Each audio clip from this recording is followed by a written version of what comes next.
well, something terrifying.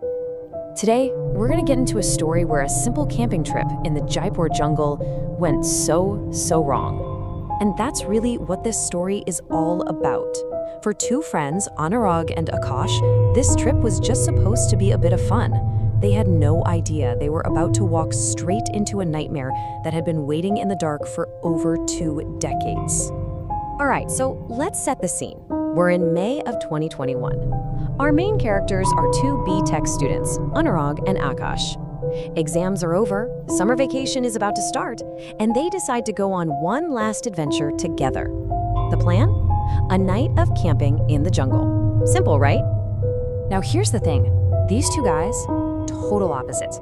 Anurag was the kind of guy who loved old stories, folklore, and yeah, he kind of believed in the supernatural. Akash, on the other hand, was all about science. He was practical, skeptical. If he couldn't see it or prove it, it just wasn't real to him. And that difference, well, it's going to be absolutely key to this whole story. So picture this. They get to the edge of the Jammu Ramgarh jungle, and there it is, an old, rusted sign literally saying, "Do not enter." A pretty clear warning, you'd think. But, they're young, they're feeling adventurous, so they just ignore it. They ride their bike right past it, deep into the woods, and find what seems like the perfect spot. They set up their tent, the forest is quiet, peaceful, for now. Okay, part 2, the scream and the grave. Because as soon as the sun goes down, the entire vibe of the jungle just changes. They're getting ready to eat dinner, just chatting, when a sound completely shatters the silence. It's a scream, a woman's voice, and it is filled with absolute terror. "Save me, that tantric will kill me." And that word, tantric, a practitioner of these ancient, often dark rituals, it just hangs there in the air, chilling. And right away, you see the difference between these two friends. Akash is immediately like, "It's a prank. Someone from a village nearby saw our tent, they're just trying to mess with us." But Anurag, he is freaking out. He knows for a fact there are no villages for miles around. To him, this wasn't a joke. That cry for help felt way too real. So even though he's scared out of his mind, Anurag follows Akash. They push deeper into the pitch-black jungle, just their flashlights cutting through the darkness, following these horrifying screams. And pretty soon they find where the sound is coming from. It's this massive, ancient peepal tree, which in India is often seen as sacred, but also sometimes associated with spirits. And right there, under its branches, is a raised mound of dirt. There's no mistaking it. It's a grave, an old, forgotten grave. And this is where everything goes horribly wrong. Anurag is convinced the screams are coming from that grave, and he's begging Akash, "We have to leave now." But Akash, he's had a few drinks, he's feeling bold, he just laughs it off. And then he does something that pretty much seals his fate. He walks over to some bushes near the grave and urinates. He desecrates the spot. And in that exact moment, Anurag swears he sees one of the huge branches of the peepal tree bend down on its own, like it was reaching for Akash. Now, you'd think the terror would end when they finally packed up and left the jungle, but you'd be wrong. It wasn't over. In fact, it was just getting started. The terror followed them home. Once Akash got back to his family's house, things started getting weird, really weird. His mother would hear a girl sobbing from inside his locked bedroom. The holy lamp in their prayer room would just extinguish itself for no reason. But the most terrifying thing, she'd find Akash sleepwalking at night, whispering to an empty corner, and sometimes his voice would change. It would mix with the voice of a strange woman. Now, when she confronted him, Akash just denied everything, said nothing was wrong.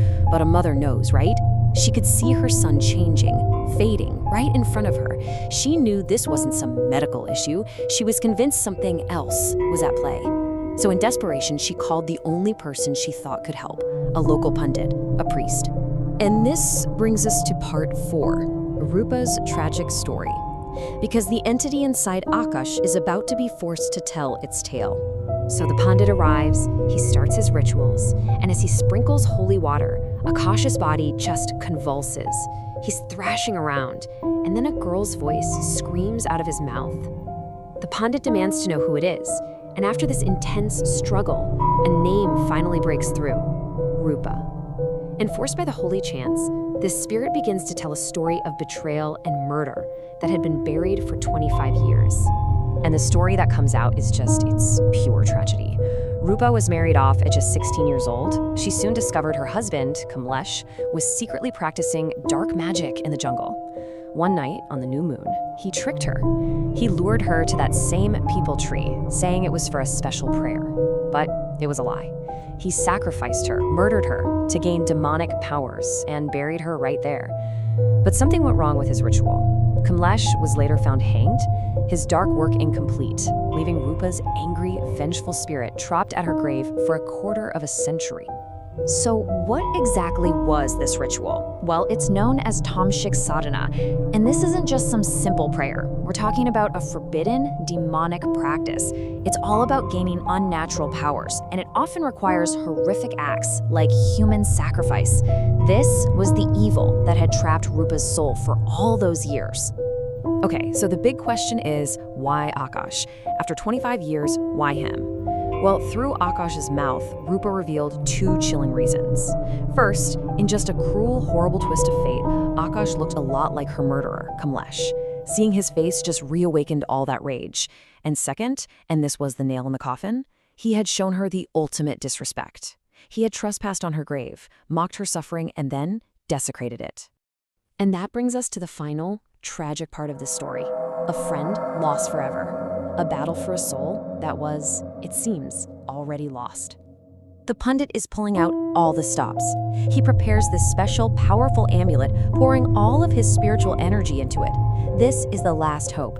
He approaches Akash, and the moment he places it around his neck, it just shatters, explodes into pieces and falls to the floor.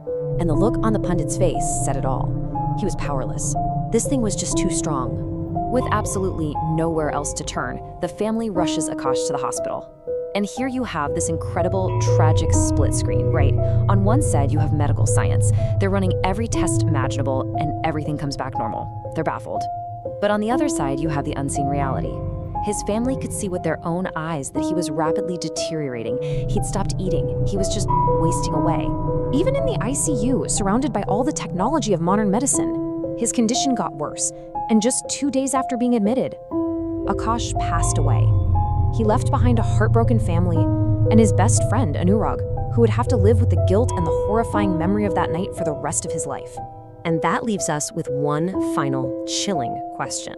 I want you to really put yourself in their shoes for a second. You're out there, deep in the jungle, it's pitch black, you hear that terrifying scream for help. What do? Do you follow your curiosity, your sense of duty, and go investigate, like Akash did? Or do you listen to that primal fear in your gut and just run, like Anurag wanted to? It's a choice between skepticism and belief, between bravery and survival. Think about it. What would you have done?